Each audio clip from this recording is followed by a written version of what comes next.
You're going to have to pause that real quick because I don't want it to go out, because then when I ask this question, they'll know the answer. Yeah? No? You know, okay. The blonde officer. Blonde? He's been in all sorts of different things. Well, what's his name? Oh, that guy. I'm going to change my name to that one guy. Would that be great? Who are you? I'm that one guy. I'm in every movie. No, that one guy. What's that one guy? That's me. That's you. His name is Patrick Kilpatrick. He played one of the larger officers in Minority Report. He was in the... You can turn it back on if you wanted to keep taping, that's fine. I'd want the answer, because then if I ask it again, they'll be like, oh, I saw that girl's video, and I know the answer to this. So it'll be like cheating. We don't come from Auckland. What's that?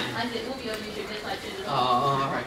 What was something? You say something? I said we don't come from Auckland. Can't hear you. We don't come from Auckland. Oh, okay. I don't know what that means. Are them fighting words?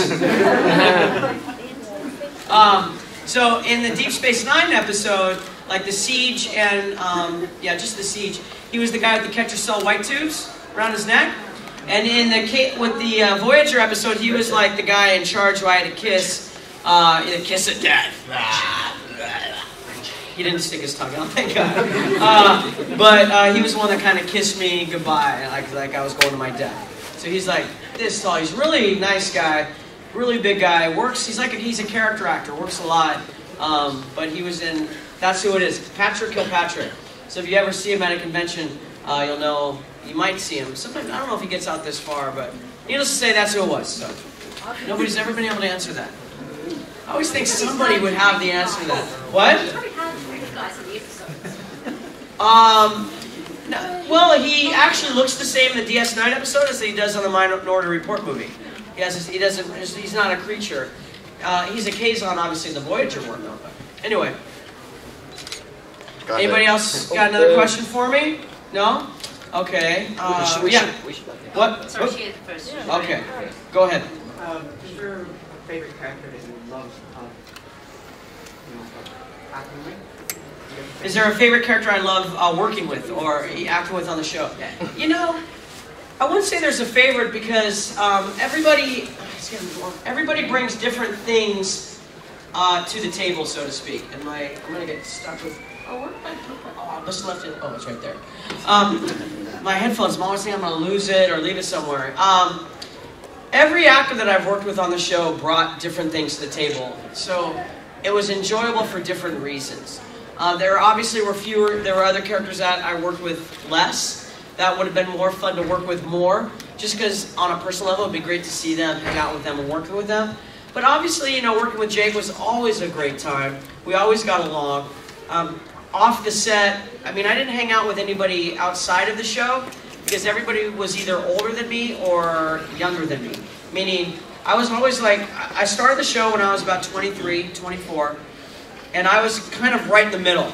So everybody was either 7 or 10 years older than me or 7 years younger than me. So obviously Sirach was younger than me and everybody else was older than me. So I was kind of in a very strange age group because there was no one around. But Nana and Sid, or Alexander, they came to the hospital when my son was born. Because my son was born on the night of the wrap party, believe it or not. Yeah, it's a funny story actually. We were getting ready to go to the wrap party and all of a sudden my wife's water broke. And I'm like, well, all right. I was actually walking in the room, in the house. Well, there was two, so I'm not sure which one was which. Was burritos or the other one?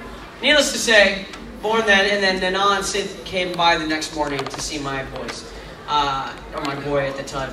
So that was pretty awesome. And I'd always rehearse with Armin and Max whenever we would have episodes or things coming up. So that was always fun. And Armin was like a mentor to me on the show. He was fabulous. He was always there. Could always go to him for questions. If I felt insecure about a scene, if I needed, if I felt that I needed some advice, he was always there for me. And Max was always fun because anybody met Max? No? Nobody's met Max for Dencheck? Wow. I'm like never the first place to meet somebody. What's that? New Zealand's very small. Yeah, I guess so. That's why I fit right in. Anyway, Max is a very interesting character. He's very, very, very idiosyncratic. And he's a wonderful person. He's a good man, and he's probably one of the best actors I've ever seen with the fans. I mean, he's really a terrific person. If you have a chance to see Max or Armin, you really should go see them. They're very, very good people. They're very good people. I can't say as many good things about them.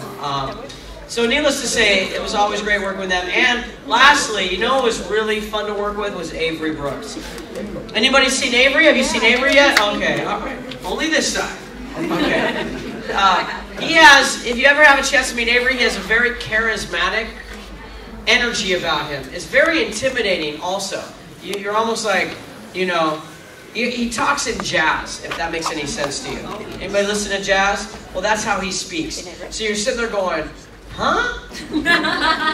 What? You know, but when you work with him, he has this energy that's just, it's just like you feed off of it as an actor.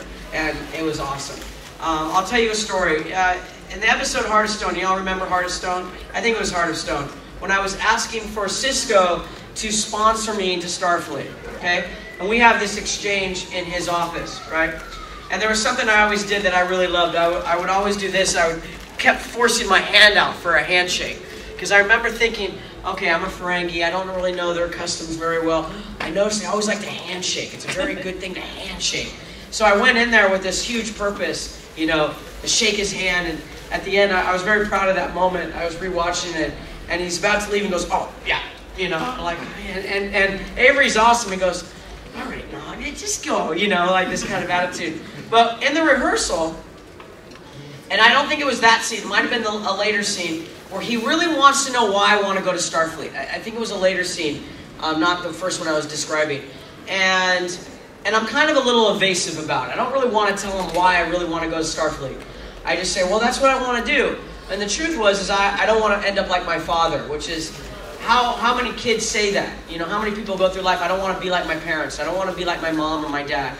So I always tell people that Nog was one of the most human characters on the show, believe it or not. I thought what they wrote for Nog was just fabulous. But needless to say, in the rehearsal, it's coming to like the end of the scene, the climax of the scene, and Avery or Cisco is asking me, come on, Nog, tell me why. And he didn't grab me. You know, we're like this. And he doesn't grab me, and I'm like this because he's, you know, really tall. And I'm looking up, and I'm all da-da-da-da-da. And so we do the rehearsal for the camera, for ourselves, and then we're good. And now we're going to do the scene. And then in the scene, he grabbed me and pulled me kind of closer to him. And something that small was so wonderful because it was kind of like an improvised moment. And in that moment, for me, I could either sink or swim. I could either go with it or say, whoa, what are you doing, man? You didn't do that in the rehearsal, which would have been worse. And I remember just going, oh, I almost cussed. Okay, good thing I did. I was like, yeah, that was awesome. Let's run with it, you know? So it kind of gave me energy and pushed me further for my next line, which was something about, because I don't want to end up like my father. And then he lets me go, the scene comes down. So it ended up with a very nice rhythm between the two actors. And I always enjoyed working with Avery because it was always like that. It'd be like, you throw him the ball and he'd throw it back. And it was this rhythm and this play that, you know, as an actor, you're just so fortunate to have something like that. You're just so lucky when those moments happen, so you cherish them, you know. Anyway, long-winded answer. I'll get her and then I'll come back to you, Kim. Avery actually came down to Christchurch a few years ago. That was before the earthquakes. Bye, guys. Thanks for hanging out. And he seemed to be a very aesthetic person, very spiritual. Oh, spiritual. Yeah. Yeah, maybe. I don't know. You'd have to ask him. I don't know. But that's the way his persona seemed when he was there. Yeah. The Okay. other thing I'd like to say is that what was really enjoyable about DS9 was that people grew.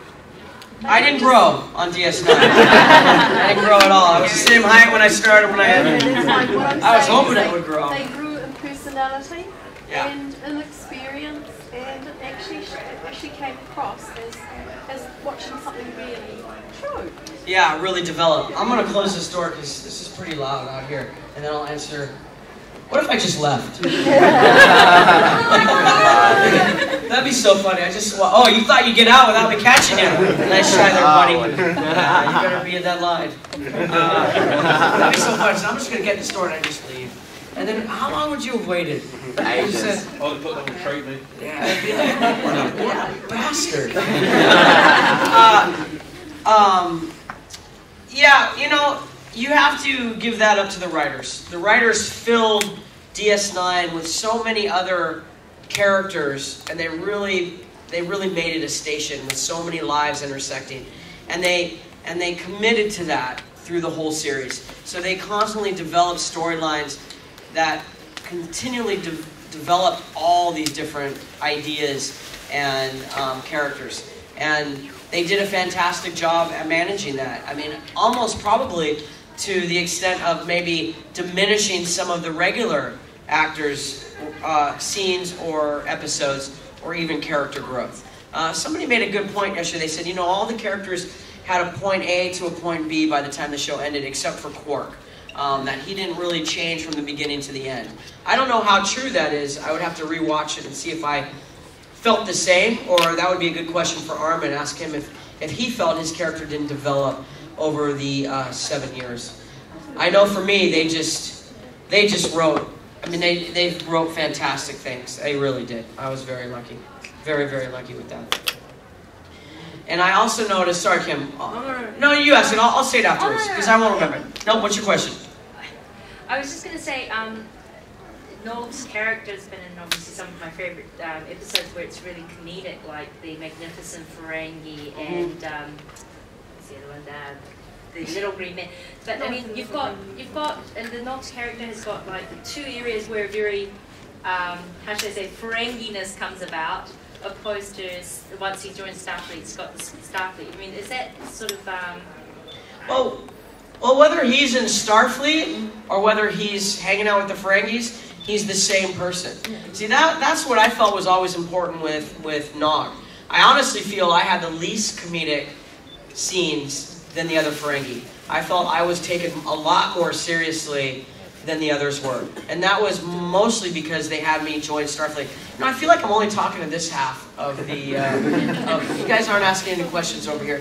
Was this side not allowed to ask questions? Were they like, do you have a question? Please go to the left. Left, see how good I am? See left. And if you do not have a question, please sit on the right. Thank you very much. So you, ma'am, are in the wrong chair. Welcome. We're just about done, but thank you for hanging out. No, I'm kidding. I'm kidding. I goof around with anybody that walks in. Sorry. Yeah. Except for Richard was very angry. Richard, there. Don't mess with Richard. He had a rough night. A very rough night. We don't know where Richard was last night. Yeah. Don't point at me, Richard. Don't point at me. Just kidding. Now I forgot what we were talking about. What were we talking about? Get me back on track. No, I actually want to take you right off topic. Oh, you do? Was that topic boring you? That's all right. No, yeah, so it was a little bit.